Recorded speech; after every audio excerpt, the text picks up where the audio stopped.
Okay, चलिए शुरू करते हैं डेली करंट अफेयर के हमारे सेशन को।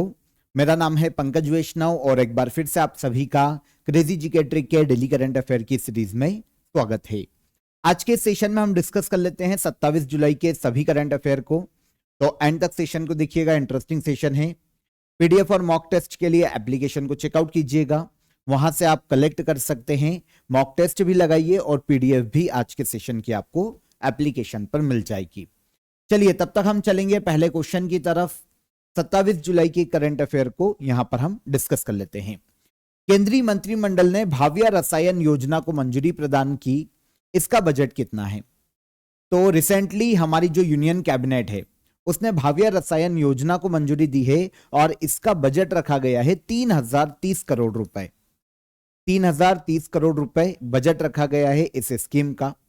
देखिए स्कीम का उद्देश्य देखिए ना, तो आपको नाम से समझ में आ जाएगा, क्योंकि स्कीम का नाम है भाविया रसायन स्कीम।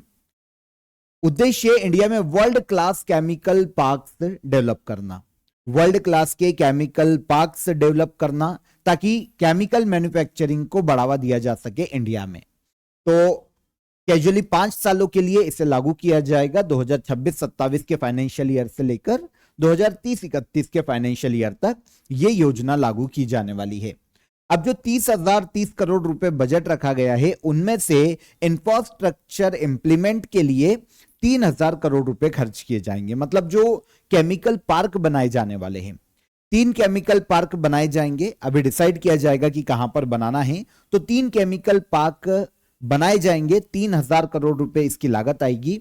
और इसके अलावा जो एडमिनिस्ट्रेटिव एक्सपेंडिचर होंगे उसके लिए 30 करोड़ रुपए का प्रावधान किया गया है।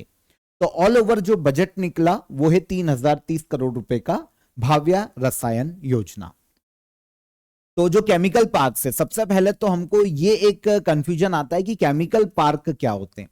देखिए ऐसी जगह पर जैसे हब होता है ना, प्रॉपर एक इंडस्ट्रियल क्लस्टर डेवलप किया जाता है, एक इंडस्ट्रियल एरिया डेवलप किया जाता है, और नॉर्मली केमिकल मैन्युफैक्चरिंग है ना, जो भी लॉजिस्टिक चाहिए, जो भी इंडस्ट्रियल डेवलपमेंट है, उसको पर्टिकुलर उस पार्क में बढ़ावा दिया जाता है। तो ये इंडस्ट्रियल क्लस्टर होते हैं।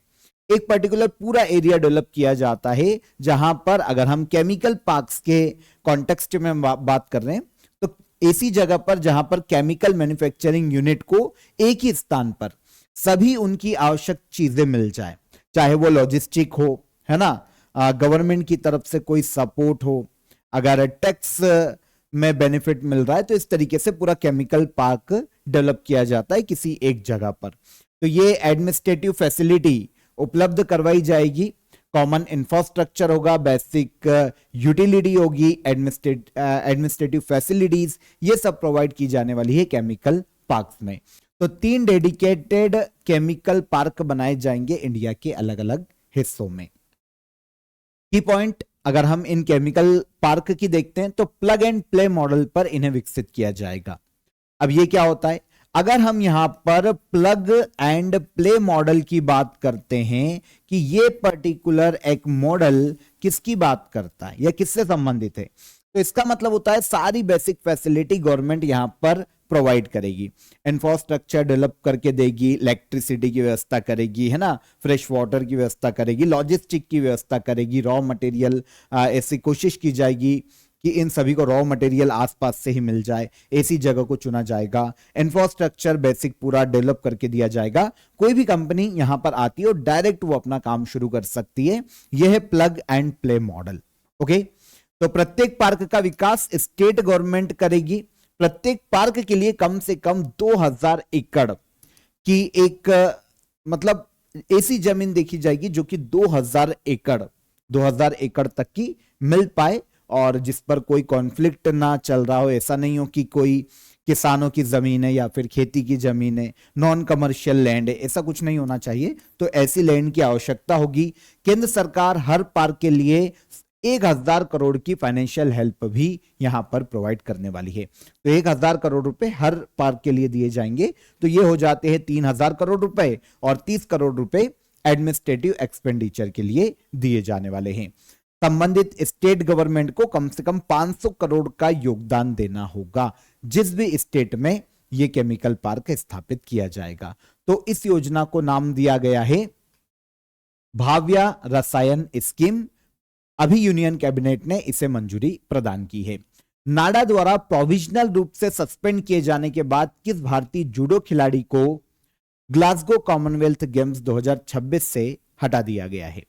तो पहली चीज तो ये कि 2026 के कॉमनवेल्थ गेम्स का आयोजन कहां किया जा रहा है, हमने डिस्कस किया था लास्ट सेशन में, अगर आपको याद हो तो। आयोजन किया जा रहा है स्कॉटलैंड के ग्लासगो में। कहां पर? ग्लासगो स्कॉटलैंड में आता है।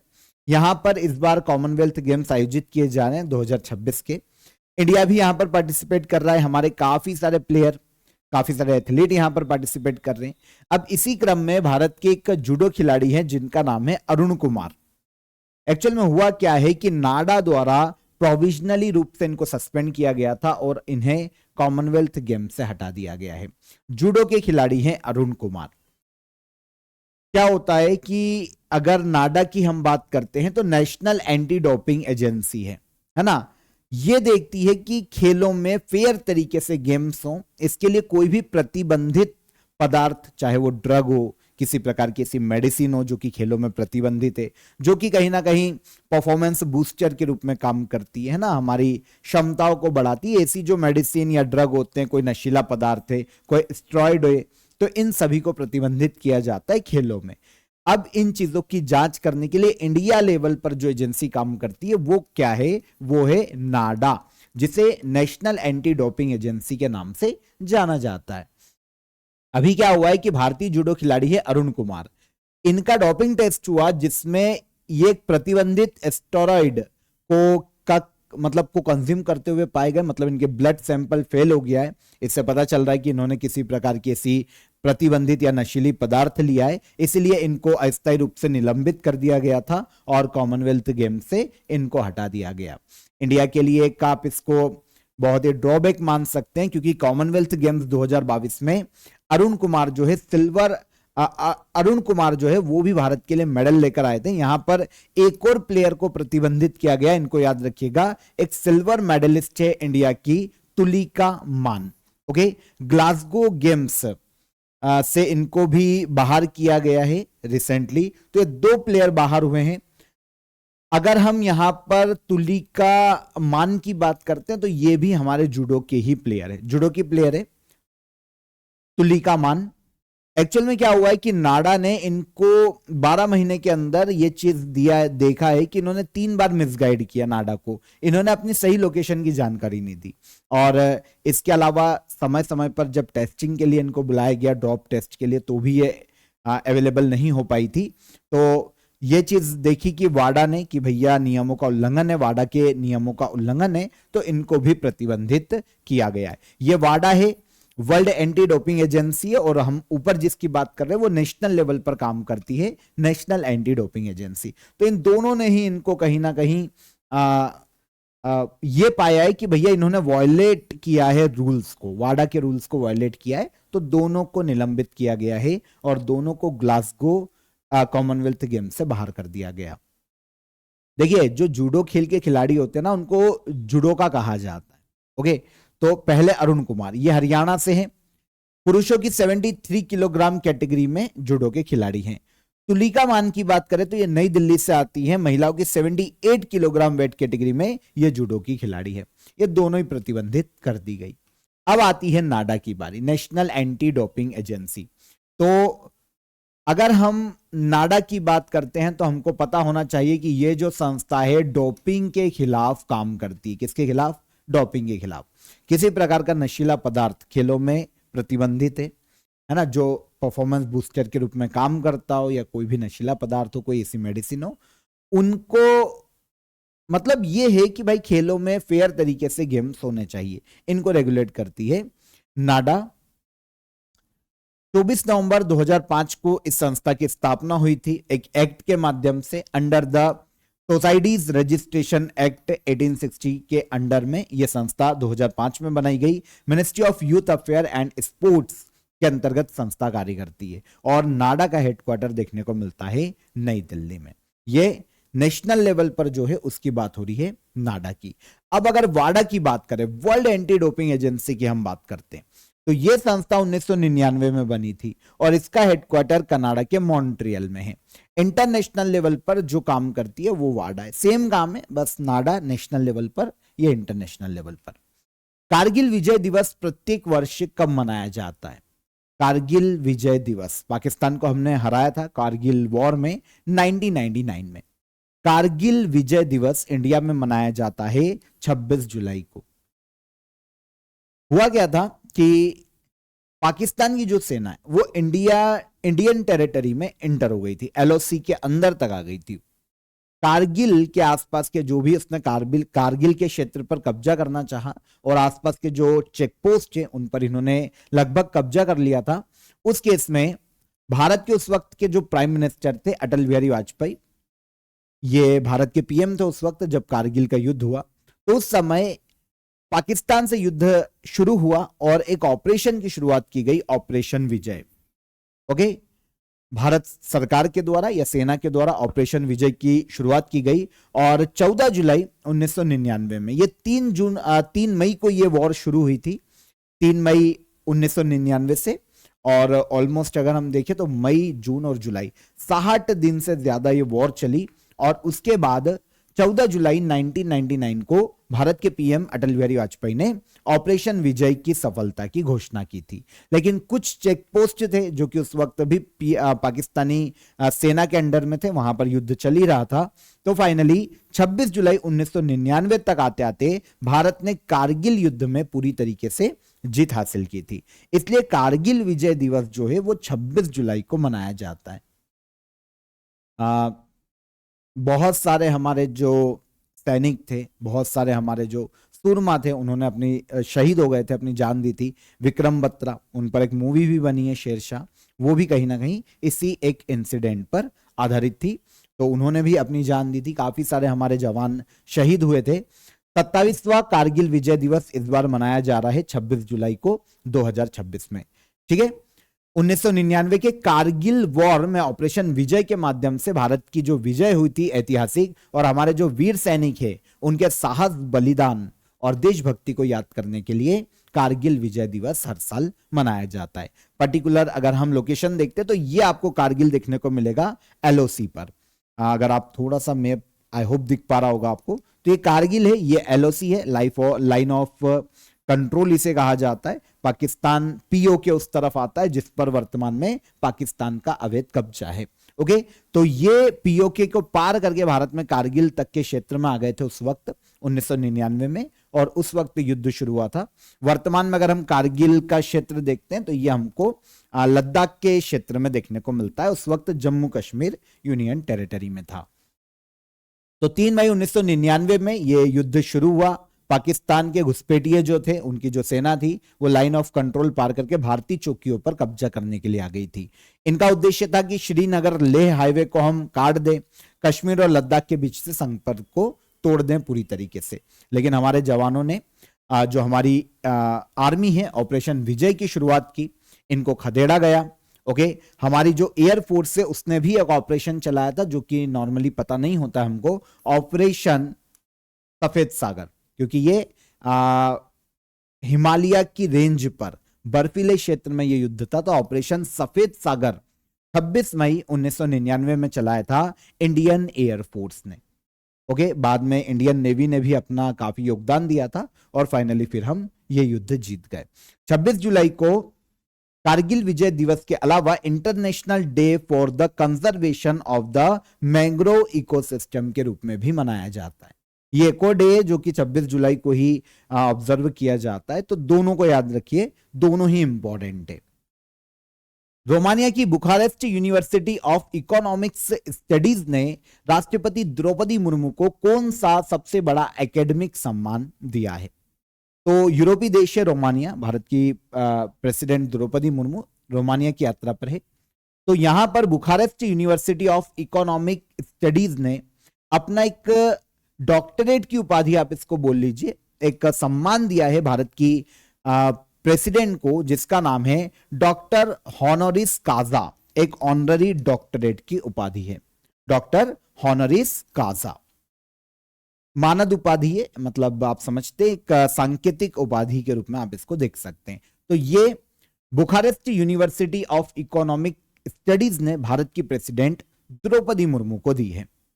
एक्चुअल में देखिए, ये जो भारत की प्रेसिडेंट को ये जो उपाधि दी गई रोमानिया की पर्टिकुलर यूनिवर्सिटी के द्वारा, बुखारेस्ट यूनिवर्सिटी और ऑफ इकोनॉमिक स्टडीज के द्वारा, वो इसलिए दी गई है क्योंकि राष्ट्रपति द्रौपदी मुर्मू ने कहीं ना कहीं इंडिया और रोमानिया के जो ट्रेड रिलेशन है, जो कल्चरल रिलेशन है, उनको बढ़ावा देने के लिए काम किया है। देखिए, राष्ट्रपति ने joint research, faculty exchange, student exchange, academic collaboration को बढ़ावा देने की बात की, इस पर जोर दिया, और रोमानिया के लिए आईटीईसी ट्रेनिंग स्लॉट की संख्या दुगनी करने की घोषणा की है। एक्चुअल में एआई सेक्टर से संबंधित है ये ट्रेनिंग स्लॉट। तो कहीं ना कहीं इंडिया और रोमानिया के मध्य में जो पहले से रिलेशन चले आ रहे हैं उसको और मजबूत किया है भारत की प्रेसिडेंट ने, लगातार काम किए जा रहे, इसलिए वहां की पर्टिकुलर यूनिवर्सिटी ने डॉक्टर हॉनोरिस काजा नाम का एक डॉक्टरेट की, ऑनररी डॉक्टरेट की उपाधि दी है भारत की प्रेसिडेंट को। प्रेसिडेंट द्रौपदी मुर्मू के बारे में कैजुअल फैक्ट हमको पता होना चाहिए, है ना, स्टैटिक पोर्शन से ये पूछा जा सकता है। देखिए, द्रौपदी मुर्मू का जो जन्म है ना 1958 में हुआ था। पहली चीज तो ये आती है ओडिशा के मयूरभंज से। ओडिशा के मयूरभंज में एक गांव में इनका जन्म हुआ है, उपारबेदा विलेज। इंपॉर्टेंट इसलिए हो जाती है क्योंकि आदिवासी समुदाय, ट्राइबल समुदाय से आने वाली भारत की पहली प्रेसिडेंट है। अब क्वेश्चन ये भी आता है, देखिए जिला तो, राज्य तो हमको पता चल गया कि ओडिशा राज्य से, ये पहली इंपॉर्टेंट चीज है।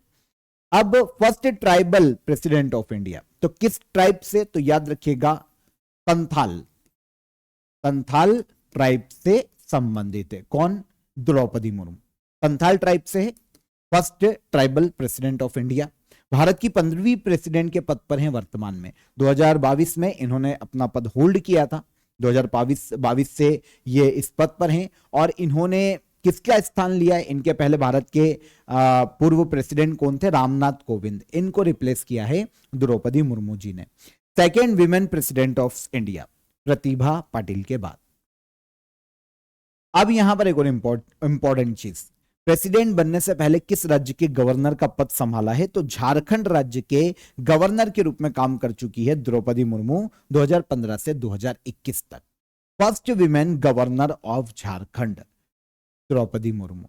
तो बेसिक फैक्ट इनके सारे याद रखिएगा। किस ट्राइब से आती है ये क्वेश्चन पूछा जाता है, तो संथाल ट्राइब से संबंधित डॉक्टर बोल रहा हूं, द्रौपदी मुर्मू जी। ठीक है। केंद्रीय रिजर्व पुलिस बल का स्थापना दिवस प्रत्येक वर्ष कब मनाया जाता है? केंद्रीय रिजर्व पुलिस बल CRPF, central reserve police force, इसका स्थापना दिवस हर साल मनाया जाता है 27 जुलाई को। 27 जुलाई को सीआरपीएफ का राइजिंग डे है। इस बार ये 88 स्थापना दिवस मना रहा है सीआरपीएफ अपना। देखिए, सीआरपीएफ की बात करें ना, तो ये इंडिया की इंटरनल सिक्योरिटी को प्रोटेक्ट करने के लिए, लॉ एंड ऑर्डर को मेंटेन करने के लिए काम करने वाला एक अर्धसैनिक बल है। देश की सीमाओं पर आर्म्ड फोर्स होती है, ये भारत के अंदर इंटरनल सिक्योरिटी को प्रोटेक्ट करने के लिए काम करता है CRPF, central reserve police force. तो 88 फाउंडेशन डे 27 जुलाई 2026 को मनाया गया। आज के दिन मनाया जा रहा है सीआरपीएफ का। सीआरपीएफ की स्थापना मिनिस्ट्री ऑफ होम अफेयर्स के अंतर्गत यह संस्था आती है।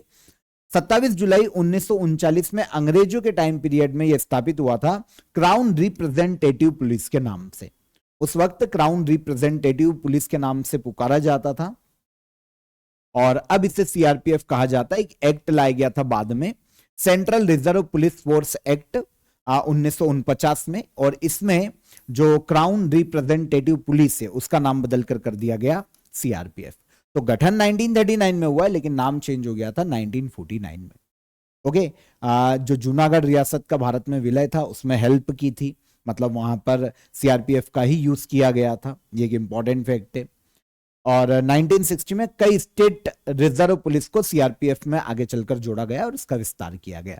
पर स्थापना याद रखनी पड़ेगी 1939, हेडक्वार्टर नई दिल्ली में है और ज्ञानेंद्र प्रताप सिंह इसके वर्तमान में डायरेक्टर जनरल के पद पर हैं। इजी। भारत सरकार ने किस Bluetooth based peer to peer messaging app को हटाने का आदेश दिया है? तो इंडियन गवर्नमेंट ने एक Bluetooth based peer to peer messaging app को हटाने का आदेश दिया है और इसका नाम है बिटचैट। आंसर हो जाएगा आंसर है। देखिए ये क्या होता है, बिटचैट की हम बात करेंगे। अभी हुआ क्या है, पहले न्यूज देख लेते हैं। मिनिस्ट्री ऑफ होम अफेयर, गृह मंत्रालय ने क्या किया है कि बिटचैट को हटाने का आदेश दे दिया। ओके, गिटहब पर यह उपलब्ध है बिटचैट एप्लीकेशन। अब इसको हटाया जा रहा है। एक्चुअल में होम मिनिस्ट्री के अंतर्गत Indian cyber crime coordination centre काम करता है। इसने आदेश दिया है कि बिटचैट एप्लीकेशन को हटाया जाए। तो अब 24 जुलाई 2026 को जैक डोर्सी ने इसे सार्वजनिक किया। एक्चुअल में जैक डोर्सी की जब हम बात करते हैं ना, तो ये ट्विटर और एक्स के को फाउंडर है। तो इन्होंने ही ये आदेश सार्वजनिक किया है कि भैया इंडिया में होम मिनिस्ट्री के आदेश के आधार पर हम इसको बैन कर रहे हैं। ये क्या, इसको समझना पड़ेगा कि बिटचैट एप्लीकेशन से गवर्नमेंट को प्रॉब्लम क्या है। देखो, बिटचैट एक open source peer to peer messaging application है। ओपन सोर्स सबके लिए अवेलेबल है, ठीक है, man to man, peer to peer. एक मैसेज के लिए इस एप्लीकेशन का यूज किया जा सकता है। Bluetooth low energy mesh network के माध्यम से काम करता है। मतलब यह है कि ना तो इसमें सिम की जरूरत पड़ेगी, ना किसी प्रकार के फोन नंबर की जरूरत है, ना मोबाइल नेटवर्क की जरूरत है, ना इंटरनेट की जरूरत है, ना यूजर रजिस्ट्रेशन की जरूरत है। ओके, इसके बिना भी पास पास में मौजूद जो डिवाइस है ना, वो आपस में मैसेज कर सकते हैं। इनक्रिप्टेड मैसेज यहां पर टाइप किए जा सकते हैं। कम्युनिकेशन रेंज होना चाहिए 30 से 100 मीटर के अंदर। ना तो नेटवर्क है, ना इंटरनेट है, ना कोई मोबाइल यूजर का रजिस्ट्रेशन है, ना फोन नंबर। तो इससे तो भाई ब्लूटूथ के माध्यम से एक दूसरे तक, जैसे पेजर चलते थे ना पहले, पुष्पा मूवी देखिए, उसमें पेजर दिखता है बार बार, उसको मैसेज आते हैं, है ना। तो सिर्फ मैसेज के लिए, और यहां पर ये सब है ना, ये जो चीज है वो ले गए पूरी तरीके से, एक भी चीज अवेलेबल नहीं है। तो ऐसी कंडीशन में कल मान लो कि दो टेररिस्ट हैं, वो आपस में बात कर सकते हैं। अब गवर्नमेंट तो इसको डिटेक्ट ही नहीं कर पाएगी, क्योंकि इनमें से तो कुछ भी चीज मैसेज करने के लिए यूज नहीं किया जा रहा है। Internet, mobile network, SIM card, central server, किसी की भी जरूरत नहीं। इसीलिए गवर्नमेंट ने बोला बाबा रिस्की है, और इन्होंने बिटचैट एप्लीकेशन को भारत में बैन करने के लिए आदेश निकाल दिया, होम मिनिस्ट्री ने। सरकार ने क्यों हटाया? एक तो भैया गोपनीय तरीके से संचार की सुविधा देता है ना, कम्युनिकेशन की फैसिलिटी दे रहा है गोपनीय तरीके से। गवर्नमेंट की नजरों में आए बिना लॉ एनफोर्समेंट की सर्विलेंस से बचा जा सकता है। टेररिस्ट आपस में बात कर सकते हैं, एंटी नेशनलिस्ट जो ग्रुप हैं वो आपस में बात कर सकते हैं, एंटी नेशनल एलिमेंट इसका यूज कर सकते हैं। देश की नेशनल सिक्योरिटी को थ्रेट है। ओके, इसके अलावा किसी प्रकार का इनकम टैक्स सिक्योरिटी को थ्रेट है, बहुत सारी प्रॉब्लम आ सकती है इससे। इसीलिए गवर्नमेंट ने इसको बैन करने के लिए आदेश निकाल दिया है कि भैया बिटचैट को बैन किया जाएगा। अब जिस होम मिनिस्ट्री के जिस डिपार्टमेंट ने आदेश निकाला है, यह है Indian cyber crime coordination centre. Home ministry के अंतर्गत 2018 में स्थापित हुआ था। भारत में साइबर क्राइम की रोकथाम, उसको जांच करना, समन्वय करना, यह सारा काम I4C का है, मतलब Indian cyber crime coordination centre का। इजी क्वेश्चन था, इतना टफ नहीं था ये। आज के ऑफर ऑफ द डे में आप कंप्लीट हिस्ट्री के पैकेज को ज्वाइन कर सकते हैं। स्पेशली सिविल सर्विसेज के जो स्टूडेंट हैं वो इसे ज्वाइन कीजिएगा। आपको पूरी हिस्ट्री बेसिक से यहां पर तैयार हो जाएगी, पूरा फाउंडेशन कोर्स से। सिविल सर्विसेज, चाहे आप सेंट्रल में यूपीएससी की तैयारी कर रहे हैं, स्टेट में पीएससी की तैयारी कर रहे हैं, यह आपके लिए काफी हेल्पफुल रहेगा। ज्वाइन कीजिए बाइलिंगुअल कोर्स से। डिस्क्रिप्शन में मैंने आपको इसकी लिंक दे दी है, काफी अफोर्डेबल प्राइस में अभी के लिए ये आपको देखने को मिल जाएगा। ओके, आंसर राइटिंग भी आपको यहां पर देखने को मिल जाएगी, और इसके अलावा हर टॉपिक की पीडीएफ आपको मिल जाएगी, वीडियो लेक्चर्स मिल जाएंगे, और टेस्ट भी आप यहां पर लगा पाएंगे। तो ज्वाइन कीजिए कंप्लीट हिस्ट्री को सिविल सर्विसेज के एग्जाम के लिए। डिस्क्रिप्शन में इसकी लिंक आपको दी गई है। हाल ही में गंगा नदी पर electric boat conversion pilot project किस शहर में शुरू किया गया है? गंगा नदी पर electric boat conversion pilot project, इसे शुरू किया गया है वाराणसी, उत्तर प्रदेश में। देखिए, गंगा नदी पर जो फेरी वाली बोट्स हैं जितने भी, जो कि ट्रेडिशनल पैसेंजर बोट है ना, अभी तक डीजल से चल रही, अब उन सभी को ट्रांसफर किया जाएगा इलेक्ट्रिक बोट्स में। तो गंगा नदी पर electric boat conversion pilot project की शुरुआत की गई है उत्तर प्रदेश के वाराणसी से। सारी पारंपरिक पैसेंजर बोट को इलेक्ट्रिक बोट में कन्वर्ट किया जाएगा ताकि घाटों के बीच में जो क्लीन रहे, घाट नदी क्लीन रहे, जो वाटर पॉल्यूशन है उसको कम किया जा सके, क्लीन वाटर ट्रांसपोर्ट को बढ़ावा दिया जा सके। इस उद्देश्य से पायलट प्रोजेक्ट के रूप में वाराणसी से इसकी शुरुआत की गई है उत्तर प्रदेश में। ठीक है, तो इको फ्रेंडली और लो जो एमिशन है, जल परिवहन को बढ़ावा देना, कार्बन उत्सर्जन को कम करना, इको फ्रेंडली परिवहन को बढ़ावा देना इसका मुख्य उद्देश्य है। तो यह अभी रिसेंटली 2026 में नमो घाट वाराणसी से शुरू की गई है। अब देखिए, पहले चरण में जो परिवर्तित 5 इलेक्ट्रिक बोट्स हैं उनमें क्या क्या फैसिलिटी है, क्या क्या फीचर है। 15 किलोवाट की इलेक्ट्रिक आउटबोर्ड मोटर का यूज किया गया है, ईवी चार्जर मिल जाएगा, डिजिटल डिस्प्ले मिल जाएगा, जीपीएस ट्रैकिंग मिल जाएगी, रिमोट मॉनिटरिंग सिस्टम लगा हुआ है। तो ऑल ओवर इलेक्ट्रिक जो बोट है वो जो वहां के चलाने वाले उनको नॉर्मल जो पारंपरिक वो पैसेंजर बोट यूज करते हैं उससे काफी किफायती भी पड़ेगी और कार्बन उत्सर्जन भी इससे कम किया जा सकेगा। फर्स्ट फेज अभी शुरू किया गया है वाराणसी में। 20 ट्रेडिशनल पैसेंजर बोट को इलेक्ट्रिक बोट में अभी कन्वर्ट किया जा रहा है। एक बार चार्ज होने पर 80 घाट से नमो घाट के बीच में कम से कम 3 राउंड की ट्रिप एक बार में कर पाएगी। घाटों पर ही चार्जिंग इंफ्रास्ट्रक्चर का भी बंदोबस्त किया जा रहा है, इससे भी डेवलप किया जा रहा है ताकि चार्ज करो 3 बार आप घूम सकते हो। 3 राउंड ट्रिप हो सकती है 80 घाट से नमो घाट तक। केंद्रीय मंत्रिमंडल ने सार्वजनिक परीक्षाओं में पेपर लीक को रोकने के लिए एक नए बिल को मंजूरी प्रदान की है। यह विधेयक किस अधिनियम में संशोधन करेगा? तो यूनियन कैबिनेट ने नीट प्रोटेस्ट के बाद, आप सभी को पता है, गवर्नमेंट ने अनाउंस किया है कि भैया हम पेपर लीक को रोकने के लिए एक नया बिल लेकर आ रहे हैं। और धर्मेंद्र प्रधान जो कि भारत के शिक्षा मंत्री थे उन्होंने भी अपना इस्तीफा दे दिया है। ठीक है, उन्होंने अपने पद से इस्तीफा दे दिया है और गवर्नमेंट अब मानसून सत्र में एक बिल लाने वाली है पेपर लीक को रोकने के लिए। यह जो बिल है public examination prevention of unfair means act 2024 में संशोधन करने वाला है। तो आंसर हो जाएगा आंसर सी। पहले से पेपर लीक को रोकने के लिए कुछ जो अधिनियम है, जो एक्ट है वो लागू था, लेकिन अब जो प्रावधान है ना उनको और ज्यादा स्ट्रॉन्ग किया जाएगा पेपर लीक को रोकने के लिए। तो यूनियन कैबिनेट ने पेपर लीक रोकने के लिए एंटी पेपर लीक बिल को मंजूरी प्रदान कर दी। मौजूदा कानून public examination prevention of unfair means act 2024 में ये संशोधन करेगा। जो पहले ये रूल है उनको और ज्यादा कठोर किया जाएगा नए संशोधन के माध्यम से। अभी मानसून सीजन के दूसरे सप्ताह में, जो मानसून सेशन चल रहा है, सत्र चल रहा है, उसके दूसरे सप्ताह में यह रखा जाएगा पार्लियामेंट में। देखिए, public examination prevention of unfair means act 2024 और अब जो संशोधन होंगे उनमें अंतर क्या है? तो ये जो एक्ट था 21 जून 2024 को लागू किया गया था। अब प्रीवियस एक्ट में पनिशमेंट जो थी जनरल केसेस में 3 से 5 साल अधिकतम थी। अब जो नया प्रपोजल लाया गया इसको इंक्रीज किया जाएगा। पेपर लीक के केसेस में 5 से 10 साल की सजा का प्रावधान किया जाएगा। इसके अलावा पेनल्टी पहले अप टू 10 लाख तक थी, मतलब 10 लाख तक की अधिकतम पेनल्टी का प्रावधान था, इसको बढ़ाकर 50 लाख तक किया जा रहा है।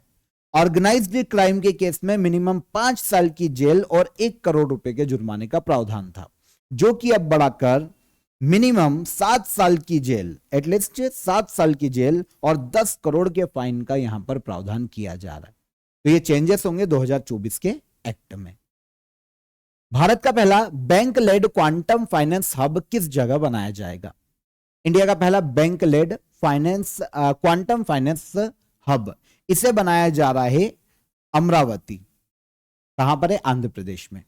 आंध्र प्रदेश के अमरावती में क्वांटम कंप्यूटर हब बनाया जा रहा है। वहीं पर पंजाब नेशनल बैंक और आंध्र प्रदेश सरकार मिलकर जो अमरावती क्वांटम वैली है ना, अमरावती क्वांटम वैली आंध्र प्रदेश के अमरावती में, तो पंजाब नेशनल बैंक और आंध्र प्रदेश के मध्य में भारत के पहले bank led quantum finance hub स्थापित करने को लेकर समझौता हुआ है। पंजाब नेशनल बैंक और राज्य सरकार के सहयोग से क्वांटम फाइनेंस हब स्थापित करने वाला भारत का पहला बैंक कौन बनेगा? तो ये पंजाब नेशनल बैंक बनेगा। पहले तो हमको समझना पड़ेगा कि क्वांटम फाइनेंस हब होता क्या है। ठीक है, जो कि अमरावती में स्थापित किया जा रहा है। देखिए एक्चुअल में क्या होता है, एक प्रकार का रिसर्च और इनोवेशन सेंटर है। क्वांटम कंप्यूटिंग का यूज करेंगे। क्वांटम कंप्यूटिंग के माध्यम से बैंकिंग और फाइनेंस से जुड़ी हुई जो भी प्रॉब्लम से उनका सॉल्यूशन निकाला जाएगा। जो भी बैंकिंग या फाइनेंस से संबंधित कोई भी समस्या है, कोई भी दिक्कत है, तो उनका समाधान निकाला जाएगा। क्वांटम कंप्यूटर जो ट्रेडिशनल कंप्यूटर है उनसे काफी फास्ट होते हैं, ध्यान रखना, हमने पहले काफी बार डिस्कस किया है।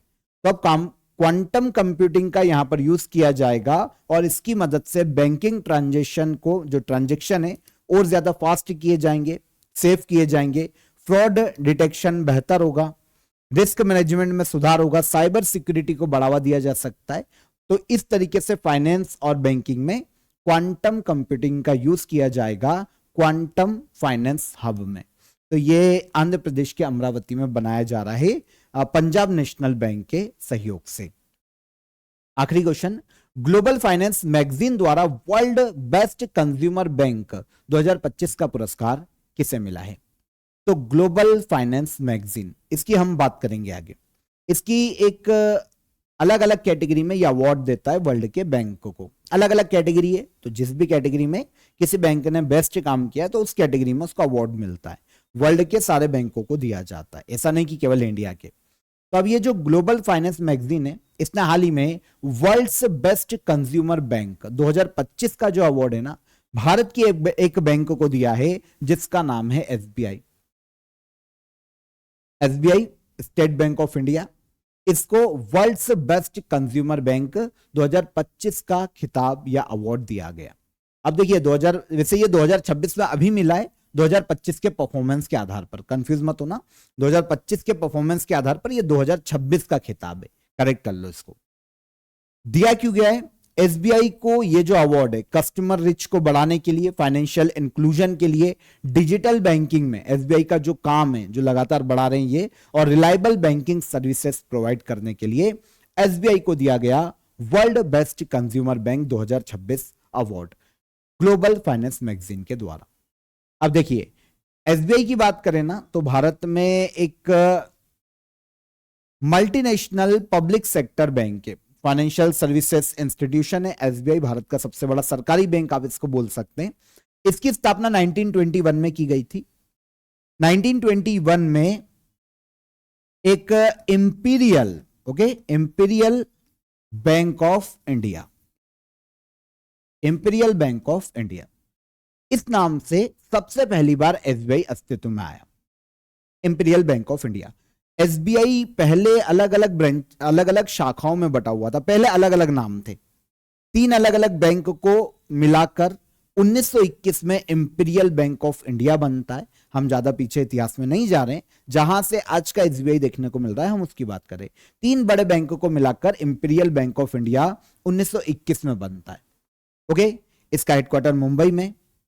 अब आगे चलकर आजाद जब इंडिया हो जाता है, जब हमारी आजादी हमको मिल जाती है, तो 1955 में इसका नेशनलाइजेशन कर दिया जाता है ना, नेशनलाइज्ड कर दिया जाता है। किसको नेशनलाइज्ड, किसको कर दिया जाता है? नेशनलाइज्ड कर दिया जाता है एसबीआई को। तब से इंपीरियल बैंक ऑफ इंडिया 1955 में बन जाता है bank, state bank of India, SBI. ठीक है, तो अब जो हमको दिख रहा है आज का जो उसका सिनेरियो है, जो भी उसका नाम देखने को मिल रहा है, वो 1955 का है। हालांकि बैंक 1921 में स्थापित हो चुका था। मुंबई में इसका हेडक्वार्टर है। सी.एस. शेट्टी वर्तमान में एसबीआई के चेयरमैन है, चल्ला Srinivasulu Shetty. Global bank award, देखिए ग्लोबल फाइनेंस मैगजीन हर साल ये अवार्ड देती है, अलग अलग कैटेगरीज में बैंक को दिया जाता है उनके परफॉर्मेंस के आधार पर। अब 2026 में जो अदर मेजर कैटेगरी में विनर है उन पर नजर डाल लेते हैं। इससे पूछे नहीं जाएंगे, पूछा एसबीआई ही जाएगा। फिर भी वर्ल्ड्स बेस्ट बैंक का जो खिताब है ना, स्पेन के संतांडर बैंक को दिया गया है। संतांडर बैंक कहां का है? स्पेन का। वर्ल्ड्स बेस्ट कॉर्पोरेट बैंक की बात करें तो यह सिंगापुर के डीबीएस बैंक को दिया गया। World's best emerging markets bank BBVA Spain का बैंक है। World best frontier markets bank का अवार्ड इको बैंक को दिया गया, टोगो देश का बैंक है। World best sub custodian bank CIBC Mellon को दिया गया, ये कनाडा का बैंक है। तो ये अदर कैटेगरी है, नहीं याद होता है तो छोड़ सकते हो। एसबीआई को याद रखना, उसकी कैटेगरी याद रखना का अगर हम एसबीआई की बात करते तो इसको दिया गया है किस कैटेगरी में, वर्ल्ड बेस्ट कंज्यूमर बैंक 2026 की कैटेगरी में। कौन सी मैगजीन देती है, ग्लोबल फाइनेंस मैगजीन, एक इंटरनेशनल फाइनेंस और बैंकिंग पर आधारित बिजनेस मैगजीन है। 1987 में ये शुरू हुई थी, यूएसए के न्यूयॉर्क में इसका हेडक्वार्टर है मैगजीन का। तो बेस्ट डिजिटल बैंक और अलग अलग क्षेत्रों में पुरस्कार भी देती है, रैंकिंग भी देती है ये वाली मैगजीन। डन। तो यहां पर 27 जुलाई के करंट अफेयर हमने डिटेल में डिस्कस किए। आई होप सारे फैक्ट आपको समझ में आए होंगे, है ना। अगर सारे फैक्ट आपने ध्यान से सुने होंगे ना, सारे क्वेश्चन सारे फैक्ट जो भी मैंने आपके बताए, तो 100 से ज्यादा करंट अफेयर आपके यहां पर इजीली तैयार हो गए होंगे। Current affair plus static portion दोनों तैयार हो गया होगा। ओके, इसीलिए मैं शुरू में बोलता हूं एंड तक सेशन को देखा करो, यहीं से हर एग्जाम में क्वेश्चन पूछे जाते हैं। लगातार मुझे स्टूडेंट्स के मैसेज आते हैं कि सर जो आप पढ़ा रहे हो वही एग्जाम में आ रहा है, चाहे वो स्टैटिक हो, करंट अफेयर से क्वेश्चन हो, चाहे वो सेंट्रल के एग्जाम हो, स्टेट के एग्जाम हो, एसएससी और रेलवे हो, यहीं से क्वेश्चन पूछे जाते हैं। इसीलिए बोलता हूं एंड तक वॉच करो, हो सके तो नोट्स प्रॉपर बनाओ, ठीक है, आपके करंट अफेयर इजीली तैयार हो जाएंगे। तो बने रहो। आओ कल के सेशन को हम जो हमारे करंट अफेयर थे रिवाइज कर लेते हैं। बाबल मंडेब स्टेट किन दो जल निकायों को आपस में कनेक्ट करता है, लाल सागर और अदन की खाड़ी को। भारत के 99th चेस ग्रैंड मास्टर कौन, तो ये बने हैं VS Ratnavel. International type 1 diabetes summit 2026 का आयोजन कहां किया जाएगा, तो राजस्थान के जोधपुर में किया जाएगा। केंद्र सरकार ने fast track special court scheme को 30 सितंबर 2026 तक बढ़ाया है, इसकी शुरुआत की गई थी 2019 में। उन्नति एआई 2.0 को माइक्रोसॉफ्ट इंडिया और किस संस्था के बीच सहयोग से लॉन्च किया गया, आईआईटी दिल्ली एफआईटीटी के सहयोग से। वर्ल्ड आईवीएफ दिवस हर साल कब मनाया जाता है, वर्ल्ड आईवीएफ डे हर साल मनाया जाता है कब, तो यह मनाया जाता है 25 जुलाई को। ब्रॉडगेज रेलवे इलेक्ट्रिफिकेशन के मामले में भारत दुनिया का कौन सा सबसे बड़ा इलेक्ट्रिफाइड रेलवे नेटवर्क बन गया है, तो second Bharat green hydrogen summit 2026 का आयोजन कहां हुआ, तो नई दिल्ली में। हाल ही में इंटरनेशनल चेस फेडरेशन के अंतरिम प्रेसिडेंट का पद किसने संभाला है, तो यह पद संभाला है किसने, विश्वनाथन आनंद ने। तमिलनाडु सरकार के द्वारा चीफ मिनिस्टर्स ब्रेकफास्ट स्कीम का नया नाम क्या रखा गया, तो यह पेरुंथलेवर कामराजर ब्रेकफास्ट योजना रखा गया है। यह हमारे कल के सेशन के करंट अफेयर रिवाइज हो गए। क्वेश्चन ऑफ द डे का आंसर, भारत में मौलिक अधिकार संविधान के किस भाग में है, तो यह है पार्ट 3 भाग 3 में, आर्टिकल 12 से 35 तक। भारतीय इतिहास में दिन इलाही की शुरुआत की थी अकबर ने, मुगल वंश का शासक था। भारतीय रिजर्व बैंक द्वारा मौद्रिक नीति तैयार करने और रेपो रेट निर्धारित करने वाली कमेटी का नाम क्या है, तो यह है मॉनेटरी पॉलिसी कमेटी, एमपीसी। जितने भी स्टूडेंट ने लगभग आंसर किए, कल बहुत अच्छे कमेंट आए आप सभी के और बिल्कुल सही कमेंट आए आप सभी के, ठीक है। तो जितने भी स्टूडेंट ने कमेंट किए बिल्कुल सही आंसर है तीनों क्वेश्चन के। और इसके अलावा आज के क्वेश्चन ऑफ द डे देख लेते हैं, इनको भी कमेंट कीजिएगा और लाइक करिएगा सेशन को। चलो, भारत में डिजिटल भुगतान प्रणाली यूपीआई का विकास किस संस्था ने किया है, विश्व बैंक की स्थापना किस वर्ष हुई थी, और भारत में जन धन योजना का शुभारंभ किस वर्ष किया गया था। तीनों क्वेश्चन को कमेंट में आंसर करो। सेशन पसंद आया हो तो लाइक और शेयर करके जाओ। लाइक नहीं कर रहे हो मतलब पसंद नहीं आया, और लाइक कर रहे हो मतलब पसंद आया, ठीक है। चलो, कल फिर मुलाकात करेंगे नेक्स्ट डे के करंट अफेयर में, आंसर जरूर कीजिएगा। यूं ही बने रहिएगा, कल मुलाकात करते हैं। जय हिंद, जय भारत।